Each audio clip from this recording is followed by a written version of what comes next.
Okay, so I have a scenario. So let's say I remember there was this drug in 2021. So this drug was forecasted to lose around 80% of its revenue by 2024 after its patent expiry. So reality was it was still doing over 50% of its peak sales. And let me show you basically how why most generic forecasts fail and how pharma actually fixes them. So generics are a very good topic in a way that most of the pharma forecasting companies would give you an assignment on generics, be it Clarivate, IQVIA, MSD. So every pharma forecasting companies are giving assignments to check related to generics, basically. So if you work in forecasting, CI, or the consulting, or you're preparing for these interviews, so this video will change how you think about a generic entry and how you put your LoE in a forecasting model. So I'm Ankush, and today we will build a generic erosion forecast from scratch using real assumptions. So let's say we are forecasting a drug X, okay, and the MO is it's a small molecule, and route of administration is oral, and it's for the US market only, and it's mainly for chronic therapy. And the peak sales of this drug X are around let's say 1.2 billion. So, and the patent is expiring this month, which is Jan 2026. Okay, so we have all the assumptions for around this drug X, right? So most analysts, right, stop here and say generics are entering in Jan 2026, right? So revenue will collapse in the same year, and that's the first mistake that they do.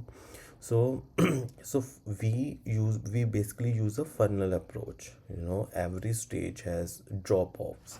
Like mainly there are three or four stages, I would say, that we consider in our funnel. So the first stage is your potential generic interest, or I would call it stage one, potential generic interest. See, in the interviews, they are not checking how you are crunching with the numbers, they are checking your approach. So if your approach is fine, and that's how you crack the interviews. Do not fall behind, you know the Excel. You need to learn advanced Excel, SQL, Python, and all of those things. First you need to build your approaches, how you would put different funnels and everything whenever you have different scenarios. So stage one, whenever there is a generic drug model that you need to build. So stage one is potential generic interest. So let's say you identified 8 companies with API capability with respect to this specific drug. Okay, so that is your stage one. 8 companies with API capability that can come into the market after this patent is getting expired in Jan 2026, right? So now this stage 2 would be your ANDA filing capability. So ANDA filing capability, historically, let's say we have seen, right, only 60% of these companies actually file. So historically, around 60% actually file this abbreviated new drug application after a patent is getting expired. And the third one is, okay, so if historically only 60% companies are actually filing, right? So now 8 in multiplied by 60% would be around 5 ANDA filers, right? So out of 8 companies with API capability, only 5 could enter into the market. That's our assumption. Of course, the percentage would differ from the analog to analog and therapy area to therapy area. Now, the third stage would be that I mainly use in my funnel is litigation survival. So I hope you guys have heard about paragraph 4 filing. If you haven't, please go and check on any source. So there is paragraph 4 challenges. Okay, so those challenges almost fail about, I would say 40% of the time. So long story short, there are different paragraphs, one, two, three, four. So in paragraph 4, what happens is a generic company, before the patent expiry of the branded drug, files a lawsuit against that branded company, uh, just to seek, approval from uh, the court that they can, start manufacturing generic before the expiry of the patent or before Jan 2026. You can read about it in more detail. I'm not a theoretical person, I would say. so so paragraph 4 challenges fail about 40% of the time, and so only 60% would be surviving the litigation, I would say. So if only 60% are surviving among these five, let's say, so your assumptions would be 5 multiply 60%. So now you see you have only three companies. So who are these three companies or three generics? So these are your three likely approvals that can come into the market, right?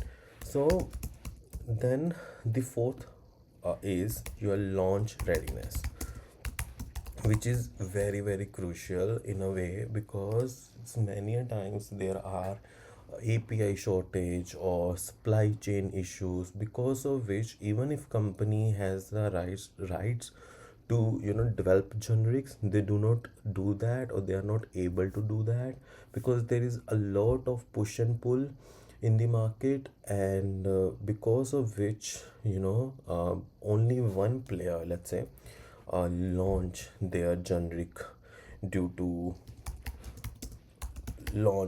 due to manufacturing issues. Okay, so final day, right? uh, okay, so let's take the scenario other way around. Let's say out of those three companies, right, right one player delays the launch.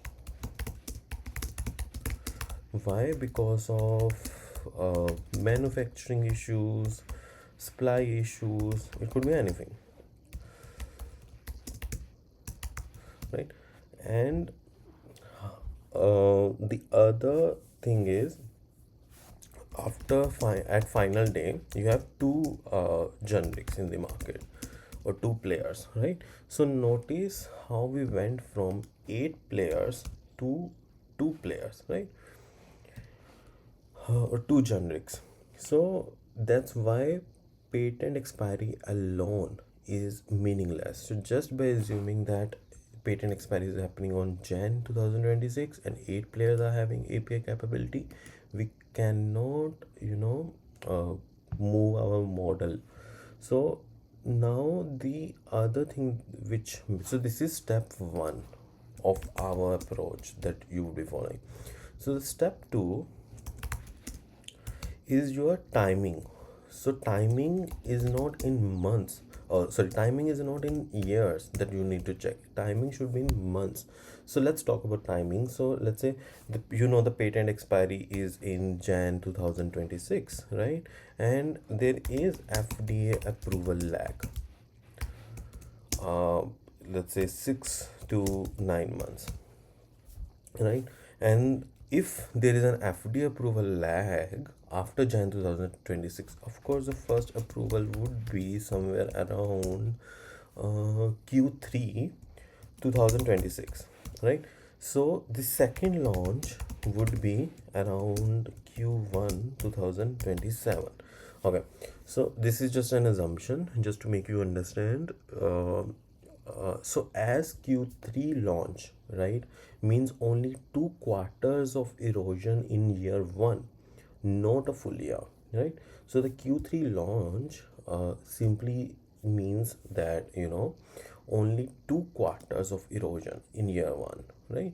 And not a full year. How do you check such information whether this company has launched a generic? So sometimes regarding generics, the players or the companies do not release such info in their press release. Of course, you can check it on the FDA at the drug website. Other than that, please, the number one source that I prefer is earning calls, quarterly earning calls. And sometime, even in the quarterly earning calls, such information is not there because they tend not to share that. But in the earning call transcript, you can refer to this source, Seeking Alpha, or any other source. Yahoo is also there. So you listen to those transcripts or you read those transcripts, and you will find your answers related to when they are coming into the market, or whether they have, which month or which quarter they are targeting, right? Information like that you can directly fetch it from the earning calls data. So then we have the so this was your step 3, and in this step 2, in this step 3 there is price erosion. So this is the brutal part, the price erosion, right? So assumptions, let's say, this is a US market only, and it's a small molecule, right? So we have 3 generics, right? One generic, 2 generics, let's say 3 generics, let's say more than 3 generics enter. So okay, so let's say one generic enter, right? And the price erosion here is around 30%. Two generics, and if 2 generics enter, the price erosion would be around minus 55%. Or if more than 3 generics enters or 3 generics enter, so the price would be erosion would be around minus 75%. So it depends how many generics are entering into the market, and depending on that, there would be a price erosion of the branded drug, right? So for our drug X, in this case, right, in the year 2026, 2027, 2028, right, let's say one generic is entering. What's happening?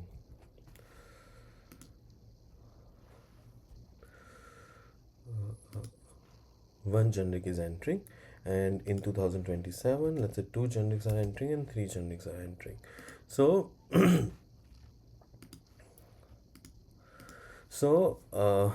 these are the number of generics that are entering, and the price erosion would be, this is an assumption, of course. You need to refer to these different sources, different articles for your drug, for your MOA, for your therapy area.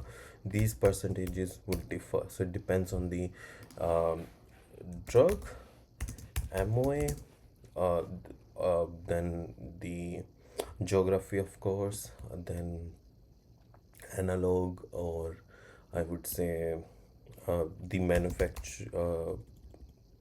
drug, MOA, manufacturing capabilities of the generics, and supply side, if there are any issues or not. So it depends on multiple factors, and of course it also depends on the therapy area and the demand. Also there are multiple other factors, like whether payers are willing to prescribe to generic, or we call that payers confidence, or sorry, healthcare prescriber, not payer. So it depends on multiple factors. So so this is the overall assumption, right? So by year 3, you see that the brand price, so the brand was what, the drug X. So the brand X price is only 25% of original WAC, right? So out of, by 2028, the original price, which was 1.2 billion, it's now the price is only 25%, right? So now comes to, this was price erosion, right? Now comes our volume erosion. This is our stage 4 or step 4, I would say. Volume erosion So what happens in uh, volume is, volumes doesn't fall off a cliff. What does it mean is, so volume erosion happens slowly than you think, right? Why it happens slowly compared to price erosion? It's because in the case of volume there is a lot of physician inertia, and then there is patient stability. Physicians are not ready to prescribe or not, or are not showing confidence on this new generic, right? And then there is this payer transition time also. So there are a lot of factors because of which volume erosion is less, or volume erosion doesn't fall off a cliff. It's because of, mainly because of the physician and payer things, and then of course the patient stability and assumptions. Let's say year one, year two, year three. Okay, so let's say year one, they are taking eroding around 20% of the volume, and then 20% minus 20% of volume. Then year two, they are eroding around 45% of the volume, and then 65% of the volume. So in chronic therapies, volume erosion lags price erosion by 12 to 18 months. Just remember that for the interviews. In the chronic therapies, the volume erosion lags uh, uh, price erosion by 12 to 18 months. So now comes our step 5, the last step, which is, so this is not a full model, this is just to make you understand the different approaches or different steps when it comes to the LoE. So let's calculate year 1 post generic revenue. So pre LoE revenue was what for the drug X? For drug X was how much? 1.2 billion, right? So this is pre alloy. So year one, right? So in the year one, which was 2026, right? uh, year one 2026, so the price, volume, and partial year impact, right? So the price, you see, it was 60% of original, right? Well, I wouldn't add it just so that I can calculate. Volume, it was around 80%, and partial year impact, you know, the generics are entering based on your assumptions or anything. First approval is happening in Q3, right? So let's say partial year impact is 0.5 here. So what you will be doing here is just multiplying everything, and so this is around 288 million, or if you will divide this by 1000, or sorry, multiply this by 1000, so this is around USD 288 million. Okay, again this is on the assumptions, so that's not zero if you see. So uh, so they are still, even after generics are launched, our brand drugs sales are not declined from 1.2 billion to net zero. It's not zero, right? So they are still generating around 288 million of revenue. So that's why leadership still invest behind, mature brands. So good forecasts never have one answer, and we always make three scenarios. After every forecast, you do the scenario building, or you make different scenarios basically. the base case, best, and the worst case. So the best case is the bull case, then the base case, and then the bear case. So bull case is litigation delays are there,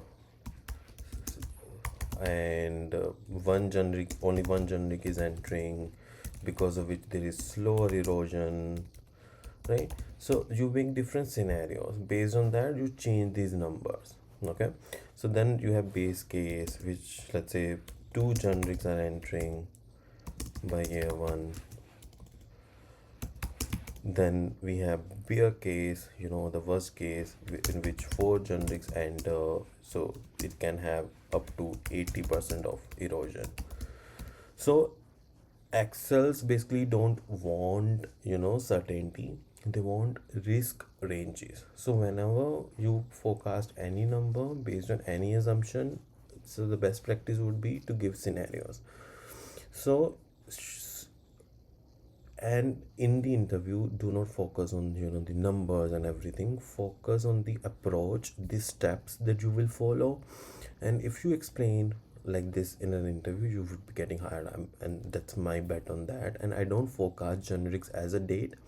And tell the interviewer, basically, I don't forecast generics as a date.